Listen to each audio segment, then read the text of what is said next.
I'm Andrew Durling, and I've been practicing within the New Kadampa tradition for over 20 years, but now I'm outside of the New Kadampa tradition.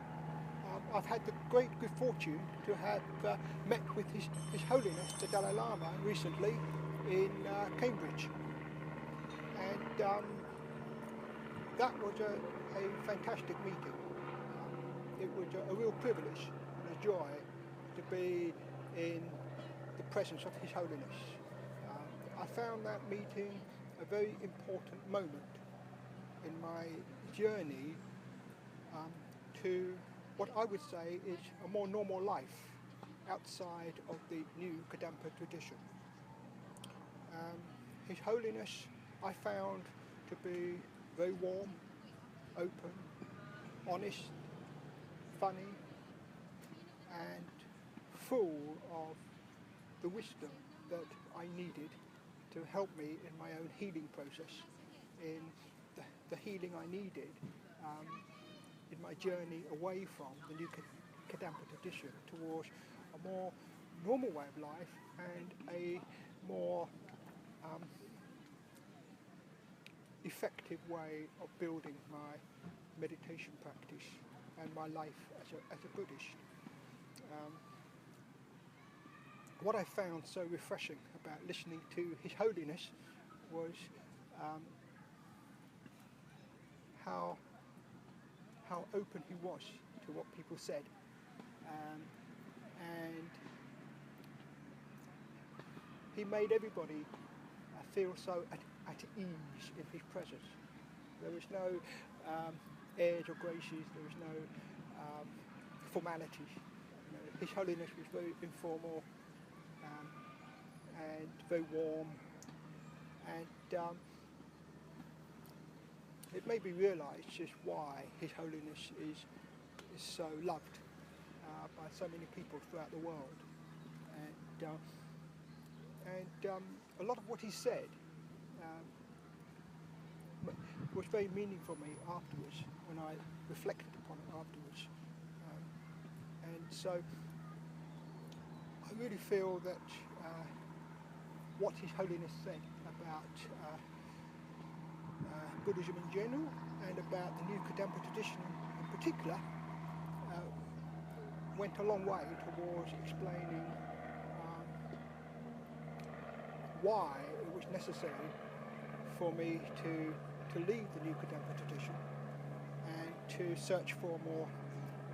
authentic and integrated Buddhist way of life. And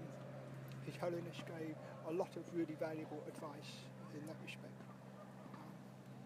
And so I just feel it's a tremendous honour to have been with the Dalai Lama for that hour, and it's gone a long way towards making life for myself a lot easier and a lot more meaningful as a result.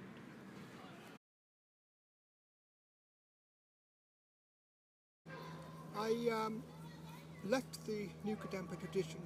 really because life simply became too difficult within it. At the time I was actually helping to run a New Kadampa Tradition Buddhist centre, and running it very successfully in conjunction with my colleagues, but for reasons known only to the people at the top of the New Kadampa tradition, they decided to disrupt the running of the centre and to,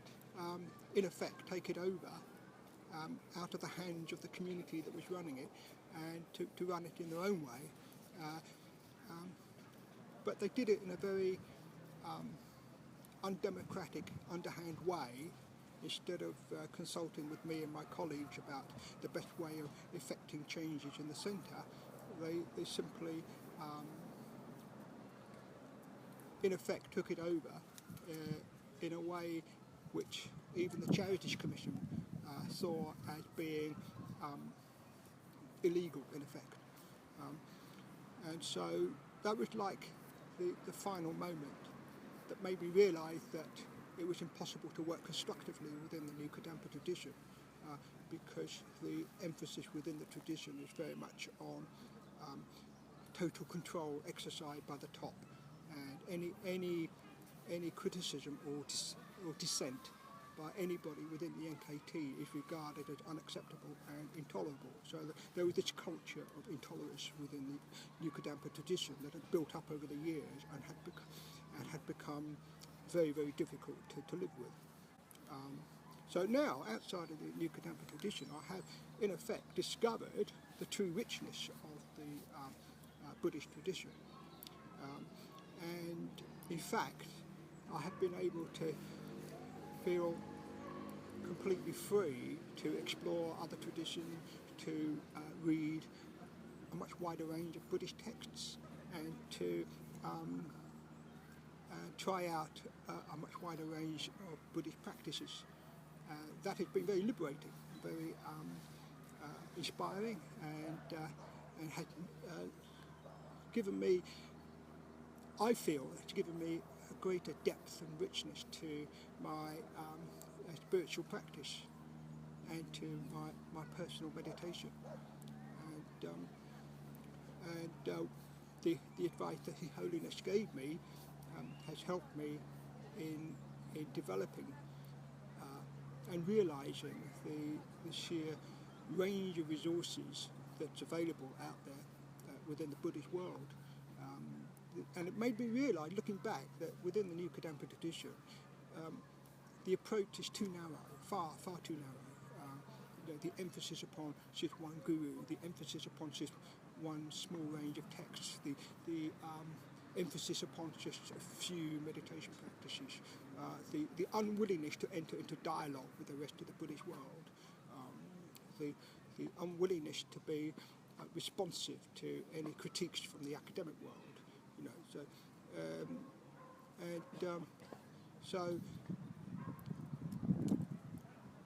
I feel that I'm now able to draw upon the wisdom of so many other Buddhist practitioners, and so I look forward to continuing that.